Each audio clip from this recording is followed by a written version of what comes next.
What, no toy? Do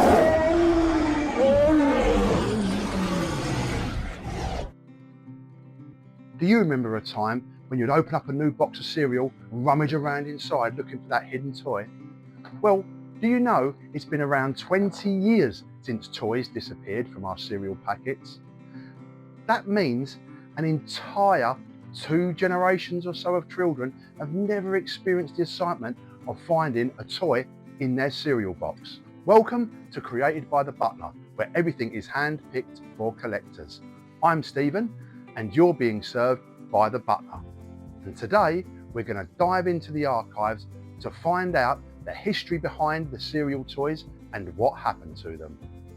To understand cereal toys, we need to go back much further than you might think. Breakfast cereal dates back to the late 1800s, when companies were looking for healthier alternatives to traditional cooked breakfasts. But as more brands entered the market, competition grew, and companies needed a way to stand out. One of the earliest to experiment with this was the Kellogg company. In the early 1900s, they began including small promotional items inside cereal boxes. These were not quite toys as we know them today, but things like booklets, badges, and simple collectibles. These weren't random additions either.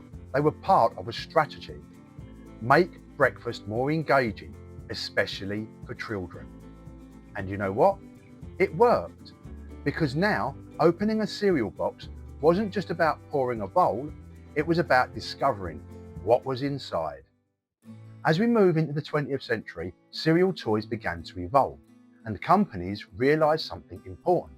It wasn't just about giving away a free toy or item anymore, it was about how can they keep people coming back, and that's where collectability came in. Instead of one-off items, brands introduced full sets, meaning if you wanted them all, you had to keep buying more cereal. This was a huge shift. Now, cereal wasn't just food, it was part of an ongoing experience. You would get one item, then another, and suddenly you're on a mission to complete the set. During this time, the toys expanded too. We started seeing mini games, puzzle toys, plastic figures, decoder rings, stickers, and other collectibles. And importantly, these toys become part of the product's identity. For many kids, choosing a cereal wasn't about the taste, it was about what toy you were going to get. Snap, bud, snap, makes the world go round. Snap, crackle, Rice Krispies. Then we arrive at what many would call the golden age of cereal toys, the 1980s and the 1990s. This is when everything scaled up. Because now, cereal companies weren't just making toys, they were partnering with some of the biggest brands in the world. We're talking about licensed products tied to cartoons, films, and major franchises. Companies like the Kellogg Company and General Mills were competing not just on flavour, but on the experience. And the experience was inside the box. Many toys were exclusive, meaning this was the only way to get them, and that made them feel special. For a lot of us growing up in the 80s and 90s, cereal toys become part of daily life. You'd open the box, reach in, and hope you didn't get a duplicate. And if you were lucky, you've got the one that you were missing. The cereal almost felt like the extra item in the box, not the toy. And actually, I've still got a few of these toys from when I was younger. So let's go down into the archive and take a look. These are part of the Kellogg Sporting Heroes set from the late 80s. These are brilliant little caricature figures of real sports stars from the time. So I've got Gary Lineker here in his Spanish bullfighter outfit, linked to his move to Spain to play football. We have cricket star Ian Botham.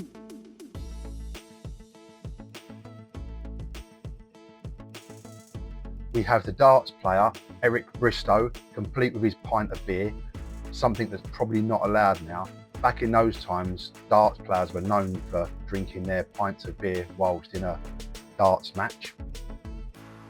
And lastly, we have Dennis Taylor, the snooker player, who became famous for his glasses that were adjusted so he could look down the cue when playing. And there was one more in the set, Frank Bruno the boxer, which I'm still missing but hope to pick up soon. These came in Kellogg cereals like Frosties and cornflakes, and they were designed as a full set, so you were encouraged to collect them all, buying different cereals as well. These are Ghostbusters waterslide transfers from 1984, with a different one being included in packs of Nabisco Shreddies. And it took me a while to get the complete collection. I believe I'm still missing one or maybe two here, but again, I'll pick them up soon, I hope. In some other packs, you'd have stickers and transfers that you could apply to a scene that come on the back of the box. So once you'd finished the cereal, you could cut the picture off the back of the box and apply the transfers or the stickers directly to the scene.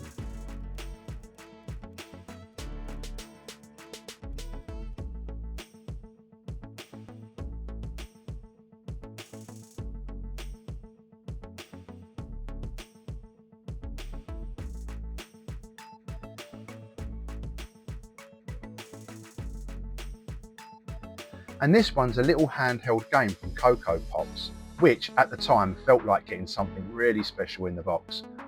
I'm not too sure when this one came out, but I think it borders into the early 90s. None of these are the rarest things in the world today, but the nostalgia behind them for me is massive. So, why did cereal toys just disappear? Well, the answer isn't just one thing, it's a combination of changes over time. As toys became more detailed and licensed, they become more expensive to produce. Manufacturing, licensing, packaging, this all adds up, and over time, companies have to ask themselves, is it really worth it?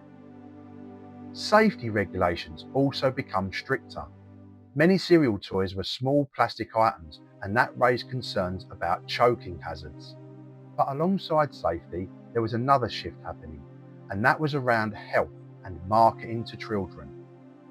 In the UK, organisations like Ofcom introduced restrictions on advertising foods high in sugar. And while things like soft drinks industry levy didn't directly target cereal toys, they were part of a wider movement towards healthier products and more responsible marketing. And when toys are being used to attract children to sugary cereals, that becomes something companies have to think very carefully about. At the same time, the marketing changed as we move into a digital age.